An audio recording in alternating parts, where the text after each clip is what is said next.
দাফন কোটে। হে ভাই, আমাকে দাফন কোটে।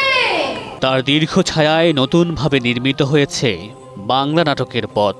বহুমাত্রিক সৃষ্টিধারায় সাহিত্যের নানা মাধ্যমে বিচরণ করে তিনি কালোত্তীর্ণ হয়ে আছেন নাটকে।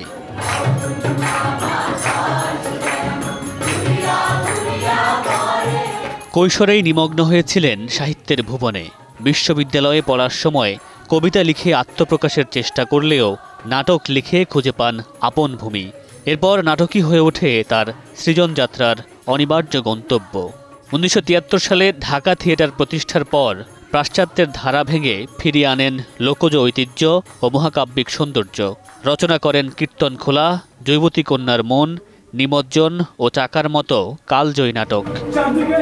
চারদিকে খবর ছড়িয়ে পড়ে, লাশ আসিছে রে। জাহাঙ্গীরনগর বিশ্ববিদ্যালয়ে নাটক ও নাট্যতত্ত্ব বিভাগ সূচনার পর বিভিন্ন ধারায় পরীক্ষা নিরীক্ষায় তুলে ধরেছেন সমাজের ক্ষয়ে যাওয়া চিত্র ও বিজয়গাথার গল্প। এমন সময় হঠাৎ চিৎকার, চিরুনি আটকে যাবে তার চুলে। শিল্পে নিমগ্ন থাকা সেলিম আল দীনের সৃষ্টিতে লোকজ জীবনধারা ও সংগ্রাম ধরা দিয়েছে জীবন্ত কাব্য হয়ে, যার মধ্য দিয়ে তিনি প্রজ্বলিত হয়ে থাকবেন মঞ্চে ও হৃদয়ে বহুকাল। আমার বয়সী কোনো পাশ্চাত্যের কোনো লেখকের লেখা আমি পড়ি না, কারণ উনি আমার লেখা পড়েননি, এই জন্যে। মামুনুর রশিদ পনেল, সময় সংবাদ, ঢাকা। এতে আমাকে একটু উদ্ধত মনে হতে পারে, কিন্তু আমি এরকমই বাংলাদেশি।